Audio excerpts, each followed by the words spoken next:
کامران عالیہ کے پاس پہنچا اور اسے بالوں سے پکڑ لیا اور خنجر کے پے در پے وار اس کے چہرے پر کر دیے۔ وہ درد کی شدت سے تڑپ رہی تھی لیکن وہ اپنے منہ سے ایک آواز بھی نہیں نکال پائی تھی۔ اچانک ہی کامران نے اپنا ہاتھ روک لیا۔ عالیہ کا سارا چہرہ خون سے تر ہو چکا تھا لیکن اس کی آنکھیں ابھی بھی سلامت تھی۔ کامران نے گہری نظروں سے اسے دیکھا۔ عالیہ نے اپنے ہونٹوں کو حرکت کی۔ وہ اس سے کچھ کہنا چاہتی تھی، اسے پوچھنا چاہتی تھی کہ آخر میرا قصور کیا ہے؟ مجھے کس جرم کی سزا دے رہے ہو؟ میں نے تو تم سے بنا پوچھے ہی پیار کیا تھا، اس پیار کی اتنی بڑی سزا دے رہے ہو؟ وہ یہ سب کچھ اس سے پوچھنا چاہتی تھی لیکن اس کی آواز گلے میں ہی دب کر رہ گئی تھی۔ اچانک ہی کامران کا ہاتھ ایک دفعہ پھر حرکت میں آیا۔ اب کامران کے خنجر کا نشانہ اس کی آنکھیں تھیں۔ اس نے خنجر کو اپنی طرف بڑھتے ہوئے دیکھا تو اپنی آنکھوں کو بند کر لیا۔ کامران کو اس پر ذرا بھی ترس نہ آیا۔ پھر اس سے خنجر سے وار کر کے اس کی آنکھوں کو باہر نکال دیا۔ وہ اس کے ہاتھوں میں تڑپ تڑپ کر رہ گئی تھی۔ پھر کامران نے اس کے باقی جسم پر بھی خنجر کے وار کرنا شروع کر دیے۔ کامران نے اس کا سارا جسم خون سے تر کر دیا تھا۔ ابھی اس کے جسم میں چند سانسیں باقی تھی۔ کامران نے اپنا آخری وار کیا اور خنجر اس کے سینے میں اتار دیا۔ تھوڑی دیر تڑپنے کے بعد دھیرے دھیرے اس کا جسم ٹھنڈا پڑ گیا۔ کامران نے ایک نفرت بڑی نظر اس کو دیکھا اور وہاں سے غائب۔ صبح جب عاصم، شعیب اور عنبر کو عالیہ کی موت کی خبر ملی تو ان پر قیامت ٹوٹ پڑی۔ سب کے چہروں پر خوف تھا، موت کا خوف۔ انہیں اب اس بات کا یقین ہو گیا تھا کہ جو کوئی بھی ہے، جو کوئی بھی یہ قتل کر رہا ہے، وہ صرف ہم دوستوں کا ہی دشمن ہے، کیونکہ ابھی تک جتنے بھی قتل ہوئے تھے ان کے دوستوں کے ہی ہوئے تھے۔ کامران بھی ان پر یہی ظاہر کر رہا تھا کہ وہ ان سب واقعات سے بہت زیادہ خوفزدہ ہے۔ وہ ہر وقت ان کے ساتھ رہتا تھا، ان کے غم میں برابر کا شریک ہوتا تاکہ کسی کو شک بھی نہ ہو کہ یہ گنونا کھیل وہی ان کے ساتھ کھیل رہا ہے۔ بہرحال جب انہوں نے عالیہ کی لاش کو دیکھا تو وہ پھوٹ پھوٹ کر رو دیے۔ عنبر تو بہت ہی زیادہ رو رہی تھی، اس کی آنکھوں سے آنسو رکنے کا نام ہی نہیں لے رہے تھے۔ جس نے بھی عالیہ کی یہ حال کیا ہے، اگر وہ میرے سامنے آ جائے نا تو میں اس کی بوٹی بوٹی کر دوں، شعیب نے روتے ہوئے کہا۔ ہاں یار، بہت ہی برا حال کیا ہے اس نے عالیہ کا۔ اس ظالم کو ذرا بھی ترس نہ آیا۔ اس معصوم پر ہم اس کو کبھی بھی معاف نہیں کریں گے۔ عاصم نے اپنے آنسو صاف کرتے ہوئے کہا، یار کیسی باتیں کر رہے ہو؟ کوئی قاتل قتل کرتے ہوئے یہ کہتا ہے کہ یہ قتل اس نے کیا ہے؟ کامران نے دونوں کی طرف دیکھتے ہوئے کہا۔ بہرحال عالیہ کی لاش کی حالت بہت ہی خراب تھی، اس لیے اسے جلد ہی نماز جنازہ کے بعد دفن کر دیا گیا۔ اس کام سے فارغ ہو کر سب دوست اپنے اپنے گھروں میں چل دیے۔ شام کو عاصم اپنے کمرے میں خاموش بیٹھا ہوا کئی دیر سے کچھ سوچ رہا تھا۔ پھر اچانک ہی اس کے ذہن میں ایک ترکیب آئی۔ اس نے فون کر کے شعیب کو اپنی طرف بلا لیا۔ 10 منٹ بعد شعیب عاصم کے کمرے میں داخل ہوا۔ ہاں یار، کیوں بلایا ہے؟ شعیب نے عاصم کے پاس بیٹھتے ہوئے کہا، پہلے تم مجھ سے وعدہ کرو کہ میں جو تم سے کہنے والا ہوں اس میں تم میرا ساتھ دو گے۔ عاصم نے شعیب کو گہری نظروں سے دیکھتے ہوئے کہا، ہاں یار، جو تم کہو گے میں وہ سب کچھ کرنے کے لیے تیار ہوں۔ شعیب نے کہا، دیکھ یار، جو بھی یہ قتل کرتا ہے وہی رات کو قبر سے لاش نکال کر لے جاتا ہے، اور مجھے پورا یقین ہے کہ وہ آج رات عالیہ کی لاش نکالنے ضرور آئے گا۔ میں سوچ رہا ہوں کہ ہمیں قبرستان میں کہیں چھپ کر دیکھنا چاہیے کہ وہ کون ہے اور وہ لاش کہاں لے کر جائے گا۔ عاصم نے اسے اپنا منصوبہ بتایا تو وہ اس کا ساتھ دینے کے لیے تیار ہو گیا۔ جب رات کا اندھیرا ہر طرف پھیلنے لگا تو وہ دونوں اٹھے اور قبرستان کی طرف چل دیے۔ چاند اپنی پوری آب و تاب سے چمک رہا تھا، جس کی وجہ سے انہیں ہر چیز صاف نظر آ رہی تھی۔ وہ چلتے چلتے ادھر ادھر دیکھ رہے تھے، کوئی دیکھ تو نہیں رہا۔ بہرحال وہ جلدی جلدی قبرستان میں جا پہنچے۔ قبرستان میں ہر طرف خاموشی کا راج تھا۔ اچانک دور کہیں کتوں کے بھونکنے کی آواز نے ماحول کو اور بھی خوفناک بنا دیا۔ وہ خاموشی سے چلتے ہوئے دھک دھک کرتے ہوئے دل کے ساتھ ایک بڑی سی قبر کے پیچھے جا کر چھپ گئے۔ ان کی نظریں عالیہ کی قبر پر جمی ہوئی تھی، ان کے دل دھک دھک کر رہے تھے۔ خوف ان کے چہروں پر نمایاں ہو رہا تھا، کیونکہ آج وہ پہلی دفعہ رات کو قبرستان آئے تھے۔ اس سے پہلے وہ کبھی بھی رات کو قبرستان میں نہیں آئے تھے۔ اچانک ہی انہیں ایک طرف سے قدموں کی چاپ سنائی دی تو وہ اس طرف متوجہ ہوئے۔ انہیں دور سے ایک شخص اس طرف آتا ہوا دکھائی دیا۔ وہ بہت دور تھا، اس لیے وہ اسے پہچان نہیں پا رہے تھے۔ وہ چلتا ہوا بڑی قبر کے پاس سے گزرا تو ان کے منہ حیرت سے کھلے کے کھلے رہ گئے۔ انہوں نے اسے پہچان لیا تھا۔ وہ کوئی اور نہیں بلکہ ان کا اپنا ہی دوست کامران تھا۔ کامران چلتا ہوا عالیہ کی قبر کے پاس جا کر رک گیا۔ وہ گہری نظروں سے اس کی قبر کو دیکھ رہا تھا۔ یہ کامران اس وقت یہاں کیا کر رہا ہے؟ شعیب نے عاصم کے کان میں سرگوشی کی تو عاصم نے اس کو خاموش رہنے کو کہا۔ کامران گہری نظروں سے اس کی قبر کو دیکھ رہا تھا۔ پھر اس نے اس سر کو حرکت دی اور گھوم کر ادھر ادھر دیکھا۔ جب اس کو تسلی ہو گئی کہ یہاں کوئی بھی نہیں ہے تو اس نے ایک جاڑی سے زمین کھودنے والا اوزار نکالا اور عالیہ کی قبر کی طرف بڑھا۔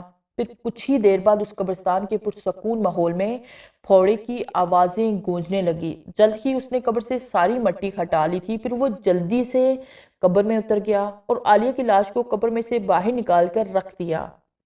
اس کے بعد وہ قبر سے نکلا اور وہ دوسری طرف جاڑی میں جا کے چھپا۔ عاصم اور شعیب اسے یہ سب کرتا دیکھ رہے تھے۔ پھر کامران نے عالیہ کی لاش کو کندھے پر اٹھایا اور قبرستان میں سے باہر کی طرف چل دیا۔ عاصم اور شعیب بھی اس کے پیچھے پیچھے تھے۔ کامران قبرستان سے نکل کر دوسری طرف بنے جنگل میں داخل ہو گیا۔ جنگل بہت گھنا تھا، ہر طرف وحشت ہی وحشت تھی۔ وہ دونوں بھی ڈرتے ہوئے اس کے پیچھے ہی پیچھے تھے۔ کامران ایک کنویں کے پاس جا کر رک گیا۔ اس نے عالیہ کی لاش کو کندھے سے اتار کر کنویں میں پھینک دیا اور پھر وہ خود بھی کنویں میں اتر گیا۔ عاصم اور شعیب کنویں کے پاس آئے۔ انہوں نے آہستہ سے کنویں میں جھانک کر دیکھا تو کنویں پر ایک عجیب سی روشنی پھیلی ہوئی تھی۔ وہ سوکھا ہوا کنواں تھا جس کے ایک طرف کمرہ بھی بنا ہوا تھا۔ اس کنویں میں اترنے کے لیے لکڑی کی ایک سیڑھی بھی تھی۔ کامران اس سیڑھی سے اتر رہا تھا۔ سیڑھی سے اترنے کے بعد اس نے عالیہ کی پھینکی ہوئی لاش کو اٹھایا اور اس کمرے میں گھس گیا۔ عاصم اور شعیب بھی آہستہ آہستہ کنویں میں اترنے لگے۔ ان کا خوف کافی حد تک ختم ہو چکا تھا۔ وہ دیکھنا چاہتے تھے کہ کامران کیا کرنا چاہتا ہے۔ وہ نیچے اترے تو اس کمرے کا دروازہ بند تھا۔ عاصم نے دروازے کو ہلکا سا دھکا دیا تو وہ دروازہ بنا آواز کے کھل گیا۔ دوسری طرف کا منظر دیکھ کر وہ حیران رہ گئے۔ خوف ان کے چہروں پر پھر سے نمایاں ہونے لگا۔ وہ ٹکٹکی باندھے ہوئے اس ہولناک منظر کو دیکھ رہے تھے۔ کمرے میں وحشت ہی وحشت پھیلی ہوئی تھی۔ کمرے میں سامنے ہی پتھر کا ایک بہت بڑا سا تخت بنا ہوا تھا جس پر عالیہ کی لاش پڑی ہوئی تھی۔ عالیہ کے ساتھ ہی ایک اور لڑکی کی بھی لاش تھی۔ کامران اس تخت کے سامنے کھڑا تھا۔ کمرے کے ایک کونے میں دو ڈھانچے پڑے ہوئے تھے اور کمرے میں موجود ہر چیز خون سے رنگی ہوئی تھی۔ کامران نے ابھی تک پیچھے نہیں دیکھا تھا۔ وہ خاموشی سے اندر داخل ہوئے۔ سامنے کی دیوار پر لگی ہوئی تصویر نے انہیں چونکا دیا۔ دیوار پر زین، ثنا، عالیہ، عنبر، عاصم اور شعیب کی تصویریں لگی ہوئی تھی اور ان تصویروں پر ایک سرخ رنگ کی لائن بھی لگی ہوئی تھی۔ دوسری دیوار پر ایک بہت ہی خوبصورت حسینہ کی تصویر لگی ہوئی تھی۔ وہ لڑکی بے حد خوبصورت تھی اور اس کی نیلی نیلی گہری آنکھیں بالکل کامران جیسی تھی۔ شعیب اور عاصم نے کامران کی طرف دیکھا تو وہ آنکھیں بند کیے ہوئے منہ ہی منہ میں کچھ پڑھنے میں مصروف تھا۔ عالیہ کی لاش کے ساتھ اس تصویر والی حسینہ کی لاش پڑی ہوئی تھی۔ اس کا خوبصورت چہرہ اور جسم زخموں سے بڑا ہوا تھا۔ اچانک ہی کامران نے آنکھیں کھولی اور عالیہ کی لاش پر پھونک ماری تو اس کے جسم سے دھواں نکلنے لگا۔ دھیرے دھیرے وہ دھواں بڑھ رہا تھا۔ پھر وہ دھواں تیزی سے اس حسینہ کے جسم میں داخل ہو گیا۔ جیسے ہی دھواں اس کے جسم میں داخل ہوا تھا اس کے جسم کو ایک جھٹکا لگا تھا۔ عاصم اور شعیب خوفزدہ نظروں سے یہ سب منظر دیکھ رہے تھے۔ جب انہوں نے دوبارہ عالیہ کی لاش کی طرف دیکھا تو وہ کانپ کر رہ گئے کیونکہ اب عالیہ کی لاش کی بجائے وہاں ایک ڈانچہ پڑا ہوا تھا۔ کامران اس کام سے فارغ ہو کر جیسے ہی پیچھے مڑا تو عاصم اور شعیب کو دیکھ کر وہ ایک دم ڈر سا گیا۔ پھر اس نے ایک زوردار قہقہا لگایا۔ آج میرے دشمن خود ہی چل کر میرے پاس آ گئے۔ کامران نے مسکراتے ہوئے کہا، ایسا کیوں کر رہے ہو تم؟ عاصم نے چیخ کر کہا، ہم تمہیں زندہ نہیں چھوڑیں گے۔ شعیب نے غصے سے کہا۔ اس سے پہلے کہ وہ کامران کی طرف بڑھتے، کامران نے کچھ پڑھ کر ان پر پھونک ماری تو عاصم اور شعیب کے ہاتھ پاؤں کسی اندیکھی زنجیر نے جکڑ لیے۔ وہ اپنے ہاتھوں اور پاؤں کو ہلا بھی نہیں پا رہے تھے۔ کامران تم ایسا کیوں کر رہے ہو؟ آخر ہم سب نے تمہارا کیا بگاڑا ہے؟ عاصم نے پوچھا۔ تم سب نے میری محبوبہ کو مارا ہے۔ تم سب نے میری محبوبہ کو بہت ہی بھیانک موت مارا تھا۔ وہ دیکھو اس کی لاش ہے، وہی میری محبوبہ ہے۔ تم سب نے مجھے اس سے جدا کیا تھا۔ کامران رونے لگا۔ تم سب نے مجھے اس سے جدا کیا ہے۔ کامران نے دوبارہ اپنے الفاظ دہرائے۔ کامران کی آنکھیں آنسو سے بھری جانے لگی۔ وہ اپنے آنسو کو صاف کرنے لگا۔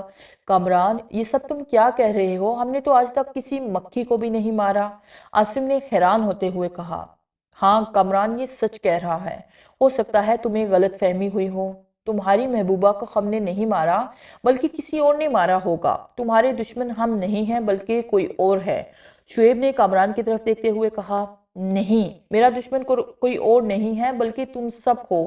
مجھے اچھی طرح یاد ہے وہ دن جب ہم انسانی شکل میں آئے تھے۔ ہمارا تعلق سانپوں سے ہے۔ ہم ناگن اپنے 100 سال پورے کرنے کے بعد انسانی شکل میں آ جاتے ہیں۔ میں نے اور میری ناگن نے بھی 100 سال پورے کر لیے تھے۔ ہم انسانی شکل میں آ گئے تھے۔ انسانی شکل میں آ کر بہت خوش ہوئے تھے۔ ہم اسی دن انسانی شکل میں آئے تھے جس دن تم دوست زین کے گاؤں آئے ہوئے تھے۔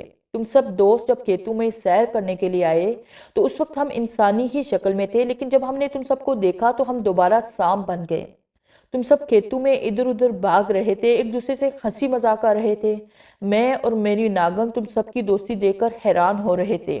ہماری بھی خواہش تھی کہ ہم بھی تم سب کے ساتھ ادھر ادھر بھاگیں، تم سب کے ساتھ ہنسی مذاق کریں۔ ہم دونوں تم کو دیکھنے میں اتنے مگن تھے کہ ہمیں پتہ بھی نہ چل سکا کہ تم سب نے ہمیں دیکھ لیا ہے۔ تم سب نے جیسے ہی ہمیں دیکھا تو تم سب نے وہاں سے پتھر اٹھا کر ہمیں مارنا شروع کر دیا۔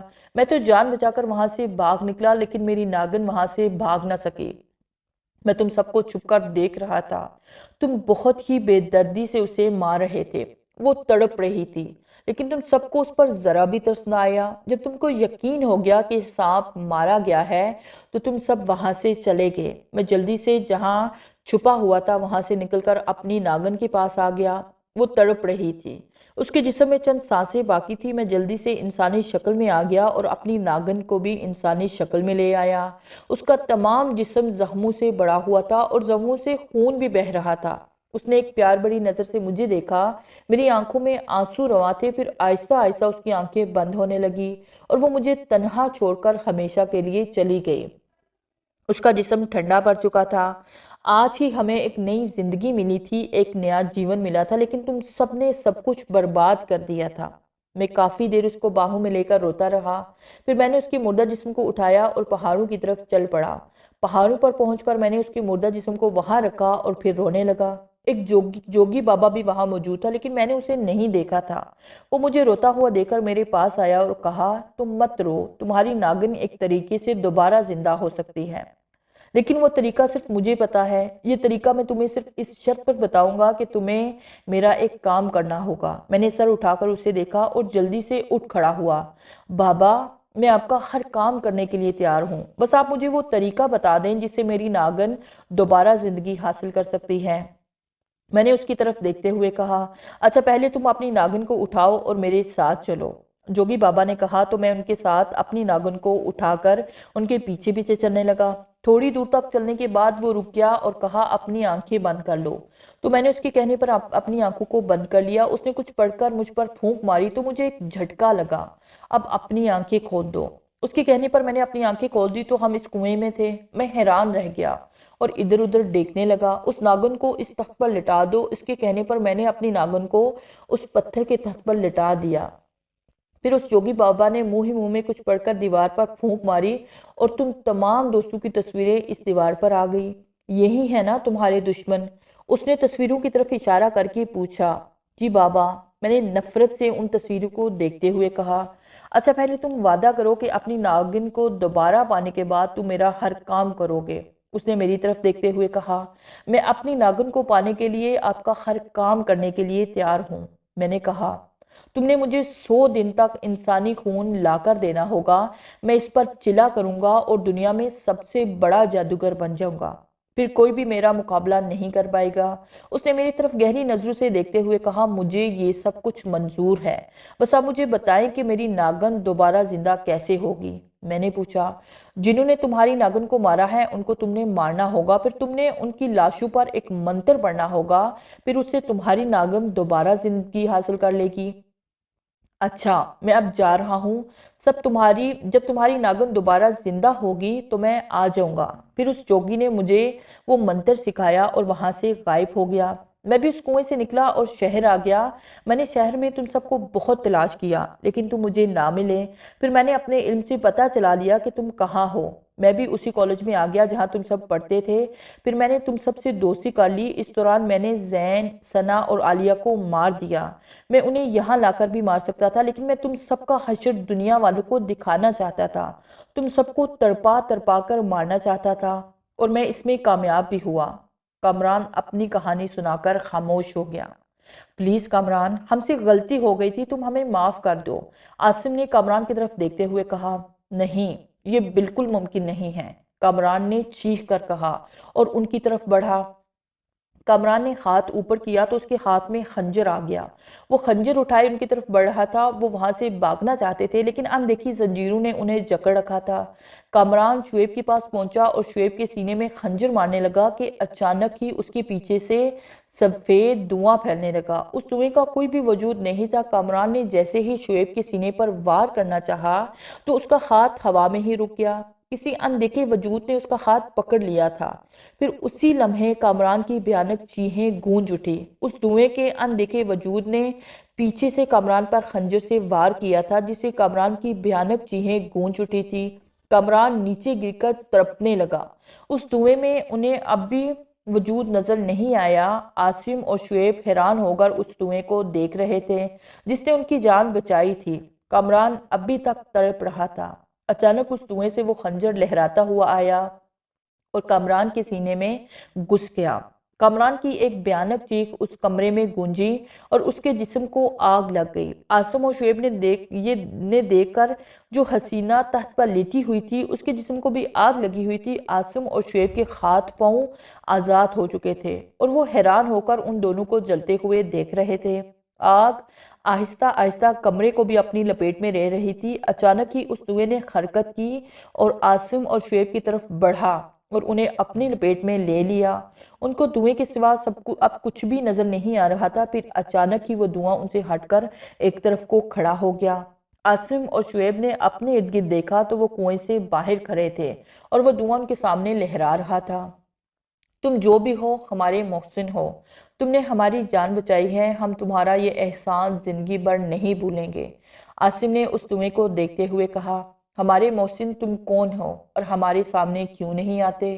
شعیب نے پوچھا، میں انسانوں کا ہمدرد ہوں، میرا کوئی وجود نہیں ہے۔ وہ جوگی چلا کر لیتا تو انسانوں پر بہت ظلم کرتا۔ وہ چلے کے دوران 100 انسانوں کا خون کامران اور اس کی ناگن سے کرواتا، لیکن میں نے اسے یہ سب کرنے سے پہلے ہی مار دیا۔ وہ انسانیت کا دشمن تھا۔ اس جوگی کو مارنے کے بعد میں یہاں آیا تو کامران تم دونوں کو مارنے والا تھا، لیکن میں نے اسے مار کر برائی کو ہمیشہ ہمیشہ کے لیے ختم کر دیا۔ اچھا دوستو، اب میں چلتا ہوں، یہ کہہ کر وہ دھواں لہراتا ہوا ہوا میں کہیں غائب ہو گیا۔ عاصم اور شعیب بھی دل ہی دل میں اللہ کا شکر ادا کرتے ہوئے گھر کی طرف چلے گئے۔ اس واقعے کو کافی سال بیت گئے ہیں۔ شعیب نے امبر سے شادی کر لی تھی جبکہ عاصم کی بھی شادی اپنی کزن سے ہو گئی تھی۔ وہ اپنے اپنے گھروں میں بہت خوش ہیں لیکن وہ اپنے دوستوں کو آج تک نہیں بھول